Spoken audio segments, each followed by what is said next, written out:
You've probably noticed that the Nationals offense has been on fire as of recent, but looking deeper into it, the Nationals, they have finally entered the 21st century, and I'll tell you why after this.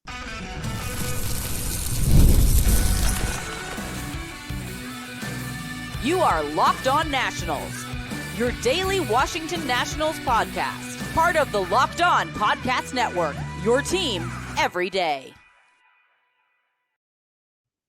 And thank you all for making Locked On Nationals your first listen every single day, as we are free and available wherever you get your podcasts. And of course, I am your host, Ryan Clary. You can catch me on Twitter at RyanClary11 and as well as our show page at LO_Nationals. For all your latest Nationals news and notes, make sure to check us out over on Twitter. And of course, look up Locked On Nationals wherever you get your podcast, whether it's on Apple, Spotify, and of course, the video version over on YouTube.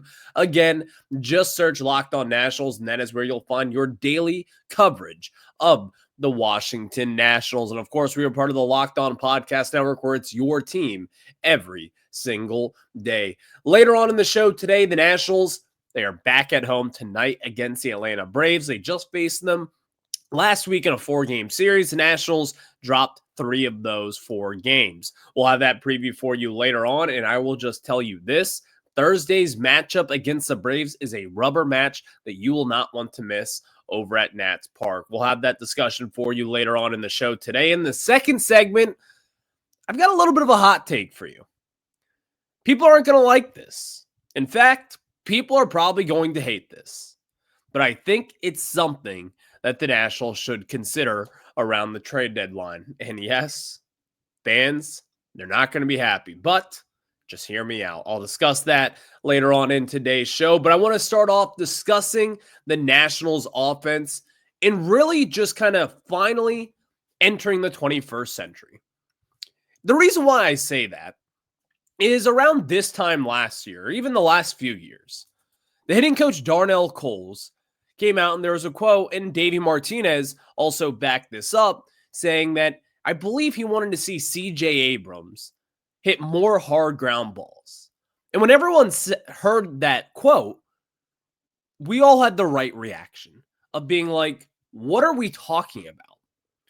You do not want hitters to have a high ground ball percentage. And in fact, the Nationals over the last few years have basically been dead last in ground ball percentage. They have put the ball on the ground more than any other team in all of baseball, really since you traded away Juan Soto. How has that turned out for the Nats offense? Not too well.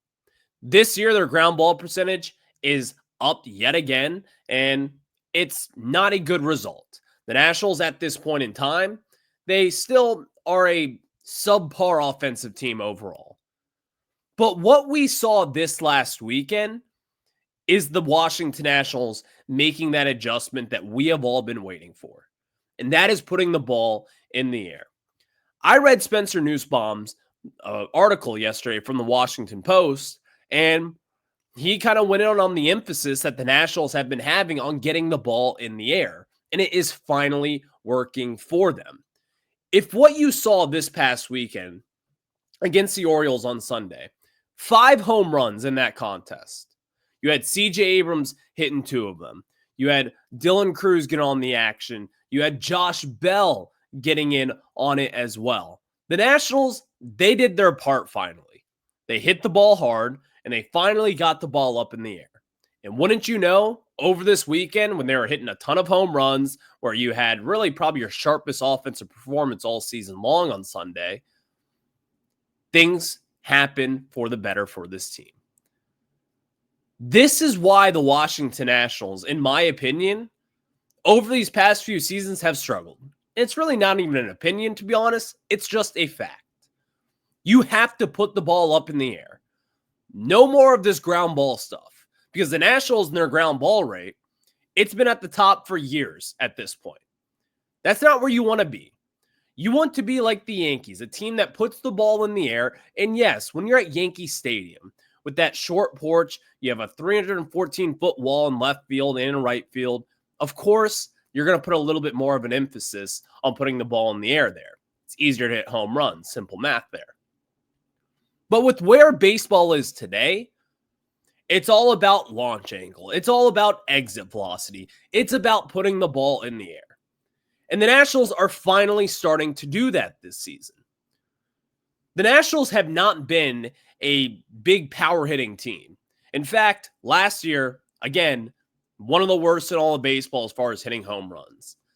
This time around, in the National League, the Nats rank 6th with 50 home runs so far in 48 games played. I believe it took them until mid-June, according to Spencer Nussbaum of the Washington Post, for the Nationals to hit 50 home runs last year. They have now done this, which was May 18th, 2 days ago. And even then, if you look at the top, the LA Dodgers, who are, again, one of the best teams in baseball, one of the most stacked teams we've ever seen, they're at 80 home runs, well ahead of the team in second place with the Arizona Diamondbacks, who have 67 home runs. But even if you look at it from just a Major League Baseball perspective here, the Nationals, they rank at 14th, right around average for power, or at least for home runs go. And then if you look at their slugging percentage, while they still have a lot of things to work on, they're 17th in all of baseball. That is a big difference compared to where they were last year in both the home run category, which I believe they ranked 29th, and the Chicago White Sox were dead last in that category, and then slugging, where they ranked bottom 10 for what seems like the 4th year in a row. They are making these improvements, and Davey has talked all season long and even throughout the offseason here that the Nationals are going to put an emphasis on putting the ball in the air. And now you actually see it happen here. More home runs because of it. Higher slugging numbers. And oh, by the way, this team, if it weren't for a couple blown bullpen games, this team would be hovering around 500. And seeing the leaps that CJ Abrams has made, seeing the leap that Dylan Cruz has made as of recent at times, we'll see how that goes. I got a little bit of a discussion later on. Seeing the leap that James Wood has made, becoming a superstar in front of our eyes. Luis Garcia Jr., up and down at times, but still, last year, I think you saw him put the ball in the air a little bit more, and that was a better product. The Nationals have done this, and they are doing this in the right way. Finally, the Nationals have entered the 21st century. This is what wins you baseball games. It's not about putting the ball in the air, although it kind of is, if we're just being honest. Putting the ball in the air gives you a higher opportunity to hit for extra bases, and also, you got to put the ball in the air to hit a home run. That's what today's game is about. Enough of talking about a ground ball percentage, and we just want to see them hit it hard up the middle. For Dylan Cruz's case, that's kind of what I want to see. Not the ground ball stuff, but his approach, that's what I would like to see. Dylan Cruz is not a power hitter. What makes Dylan Cruz special is his bat and going gap to gap, and that's the kind of hitter that he could be. Someone who could hit 40 doubles in a season. That's what I want to see from Dylan Cruz. So this doesn't apply to everyone. But if you're a struggling hitter like the way that Dylan Cruz is, he should be that gap-to-gap hitter. I don't want him selling out for the power, which I think we have seen a little bit so far this season. And I think the Nationals putting a little emphasis on putting the ball in the air may have gotten into Dylan Cruz's head just a little bit. Because when you look at the Nationals, Dylan Cruz is still batting sub 200. His OPS is still subpar, but he's also a young player in his, third month of Major League Baseball at this point? So yeah, it's going to take some time. But when we talk about this approach, when you have a struggling hitter like Josh Bell, for instance, who kind of was talking about it this weekend, that he was kind of selling his soul for power and forgot to do the basic stuff. And David Martinez talked about that also. Then in Sunday's game, where he lets the ball travel in, he crushes the ball 450 feet at Camden Yards. Same goes for Dylan Cruz. He got out in front of a baseball and crushed it in the left center field for another home run for the Nationals. Good things will come with better approaches. And also, good things will come if you put the ball in the air. And that's what you're starting to see now from the Nats. It's not this old school stuff where it's, let's get a hard ground ball up the middle. Doesn't really do too much for me. Not in today's game. Maybe back in 2005, but not in 2025. 2025 is about power. It's about putting the ball in the air, giving yourself an opportunity to find a gap, to hit a home run, to do all the different things out there and get some exit velo under it. That's what the Nats have to do. And I think in Sunday's game against the Orioles, 5 home runs against a really bad pitching staff, I might just add also. That was the first time they have hit 5 home runs in a game since September of 2023. Think about that. Insanity. But we're here now. And the Nationals, they had a very good weekend. The offense was potent. The offense was slugging. And the offense, they were hitting the crap out of the baseball. But with that said, I now have to tell you guys something that might be a little bit shocking. And it has to do with the trade deadline. It has to do with the veteran player. I'm thinking about moving this guy on, and you guys are going to be ripping your hair out. I'll discuss that after we tell you about our friends over at Monarch Money. And of course, ever check your bank account and wonder, where did all my money go between dining out and online shopping and entertainment? It's easy to lose track. And that's where Monarch Money comes in, your personal CFO, giving you full visibility and control over your finances. Just last month, I learned that my girlfriend's stepsister is going to be coming in town from London. And with that in mind, I had to start saving up with that. And Monarch Money to help me budget out each week leading up to it so I could have a nice little week of showing her around town, going out to nice dinners in DC, and start building wealth all at the same time. And when I started using Monarch, I realized just how much I was spending on food delivery, and now I budget smarter and save more. I was spending way too much money, and of course, instead of juggling multiple apps that kind of dictate where and when I spend, and they're like, well, you can do this, you can do that, I just have it all in one app with Monarch Money. So take control of your finances with Monarch Money, then use code LOCKEDONMLB at monarchmoney.com for 50% off your first year. That's monarchmoney.com, code LOCKEDONMLB for half off your first year. Again, 50% off your first year. Use code LOCKEDONMLB at monarchmoney.com.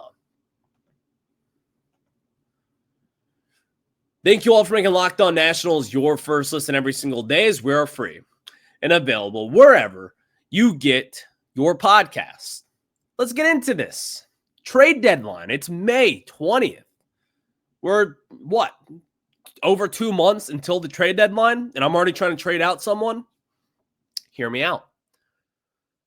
I think the Nationals should absolutely consider trading Nathaniel Lowe. Let's just be honest here. An open, honest conversation.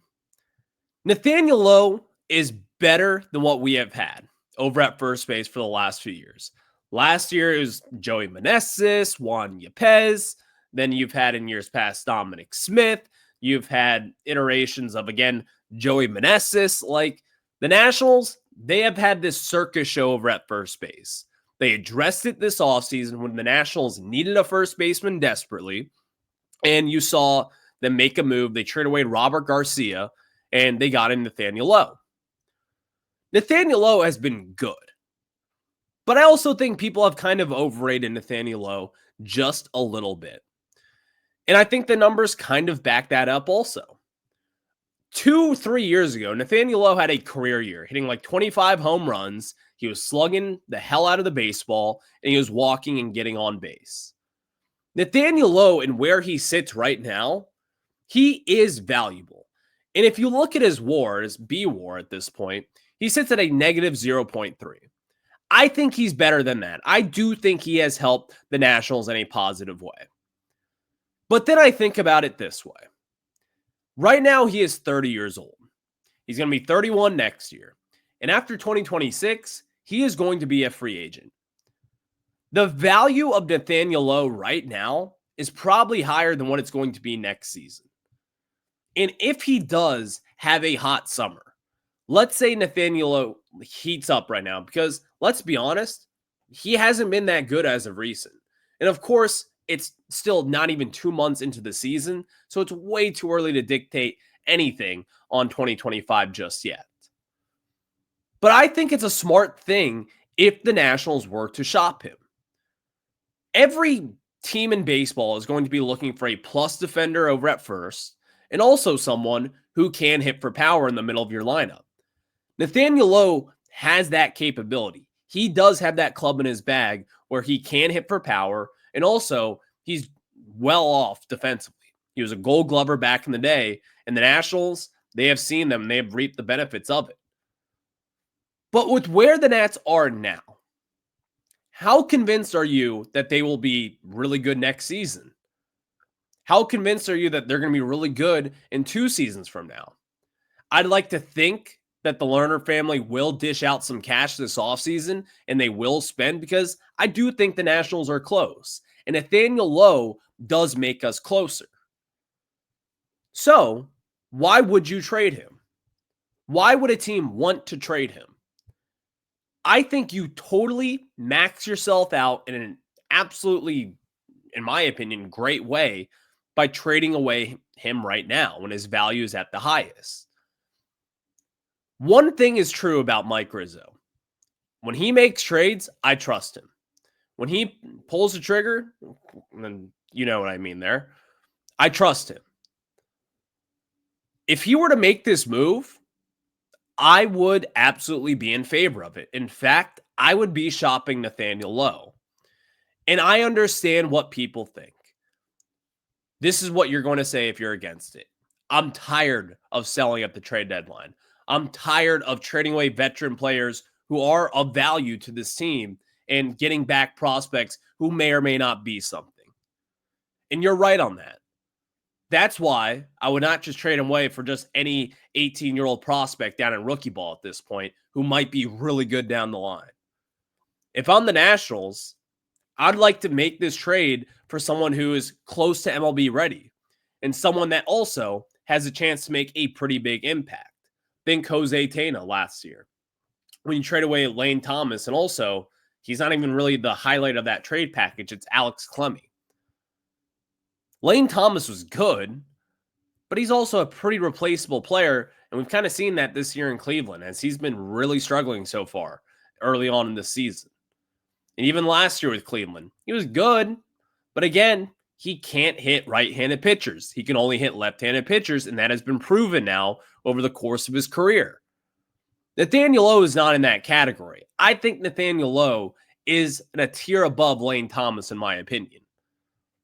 But he's also 30 years old, and he's going to be 31 years old next year. Has he put enough pennies in the jar as of recent to really qualify for a big extension? I don't think so. His numbers have been on the decline each of the last few seasons since having that career year in 2023, 2022? Nathaniel Lowe is good, but if you look at the numbers, he's not really the power bat that the Nationals desperately need.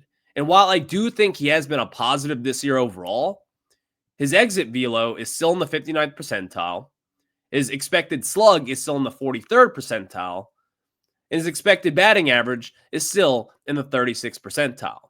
Now, he's got 8 home runs on the year, which is pretty damn good so far, while we're midway through the month of May. And it seems as if he's got his power back on his back here. But at this point in time, I'm not saying no to a phone call if the Boston Red Sox are calling me asking, what is it going to take for Nathaniel Lowe? Teams get desperate at the trade deadline. What the Nationals gave up for him was absolutely nothing. You give up Robert Garcia, very replaceable. You have Jose Frere here, and he's going to be the future left-handed pitcher of this bullpen. I think the Nats would be really smart in kind of getting ahead of this and moving off him for a prospect that is close to MLB ready and also has a chance to make a real impact. Whether it be a back-end bullpen kind of guy, whether it be a starter, whether it be a second baseman, a first baseman, who knows? The Nationals have endless possibilities with this. But for all the people who say that it's crazy, I don't think it is. And in fact, I could see the Nationals trying to move off him because, let's be honest, this bullpen is not postseason ready. The starting rotation is not postseason ready. And this team as a whole, not postseason ready. So, you might just stand pat and not make any moves. But if I'm the Nationals, I'm not taking Nathaniel Lowe off the table. In fact, I would be shopping him because teams are going to be calling about him. He's a 30-year-old veteran guy who still has another year until he hits free agency. He's got some control left. And also, good clubhouse guy. Love him. Leader. It's going to be a loss for the Nationals in the short run, but in the long run, it could help this team get back to the promised land, and that's all I want for the Nats. That's all what you want, and I think that this move, it could be a positive down the road for the Washington Nationals. So thank you all for making Locked On Nats your first listen every single day, as we are free and available wherever you get your podcast. Next, let's preview this Braves series. You've got the Atlanta Braves coming to town against the Washington Nationals. We'll discuss that after this. Thank you all for making Locked On Nats your first listen every single day, as we are free and available wherever you get your podcasts. And of course, the division rival Atlanta Braves are in town. And let's be honest, this Braves team is red hot right now. They started this season off just terribly. They were a really, really bad version of themselves. And it kind of felt as if the walls were caving in on the Braves. Well, fast forward a few weeks, the Braves have been the best team in all of baseball since April 18th. They have the best record in the National League at 18-10 since April 18th, and that is good for the third best overall record in baseball. The Atlanta Braves, they are on the brinks of having Ronald Acuna come back. You are having really good seasons by A.J. Smith-Shawver, who we saw this past week against the Nationals, where he went 6 innings pitched, 2 hits, and no earned runs in that contest. He pitches against the Nationals tomorrow night against Trevor Williams, which should be not fun, to say the least. But in tonight's contest, the Nationals are coming off a very good weekend against the Orioles, where they crushed the baseball. We went over it this first segment. They are putting the ball in the air, and with it kind of starting to get a little bit warmer here in D.C., the ball is going to fly a little bit more.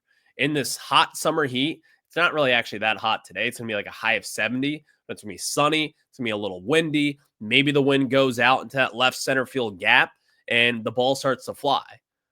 But this Braves team, they're not going to make it easy for the Nationals. They never do. They never have, and they never will, by the way. But still, in tonight's contest, right now, the Braves have not officially announced any starting pitcher as of this point. I don't know if it's going to be a bullpen game. I don't know where it will be, but you've got Mitchell Parker on the bump, who, again, we've talked a lot about recently. He has been on the struggle bus for the Nationals here as of recent, and he started off hot this year in the month of April. He was awesome, getting a lot of consistent quality starts, but really since then, has not really been the same kind of pitcher. And against the Braves, his last time, gave up 4 earned runs in just 4 2/3. He has not made it he has not made it through 5 innings since April 27th against the Mets, when he gave up 6 earned runs in that start and got tattooed in that first inning, walking the yard and giving up big hit after big hit. But tomorrow's game, it's going to be a big one for Mitchell Parker. And then, of course, or that was tonight's game, rather, and we'll see who they have starting against the Nats. But then tomorrow, A.J. Smith-Shawver, he's a former 7th-round pick out of high school for the Braves, and he has developed into a stud arm for them. He was really good last year in just his one start in 2023, made about 6 starts. I believe came in and appeared in 1 game out of the bullpen also.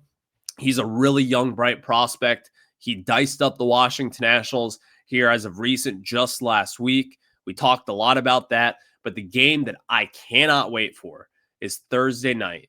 The NL Cy Young in 2024, Chris Sale, going up against Mackenzie Gore, 2 left-handed pitchers, 2 guys with nasty stuff that can strike out a ton of batters. That's going to be a big game for the Nationals. And of course, for Gore on the bump, going up against the reigning Cy Young winner, future Hall of Famer with Chris Sale, sign me up for that. But this is not going to be an easy series. Again, 18-10 for the Braves since April 18th. The Nationals offense, they have been hot as of recent, but can they keep this up? Guess we'll have to find out tonight, going up against the Atlanta Braves. So it's going to be a fun one. It's always fun when the Braves are in town.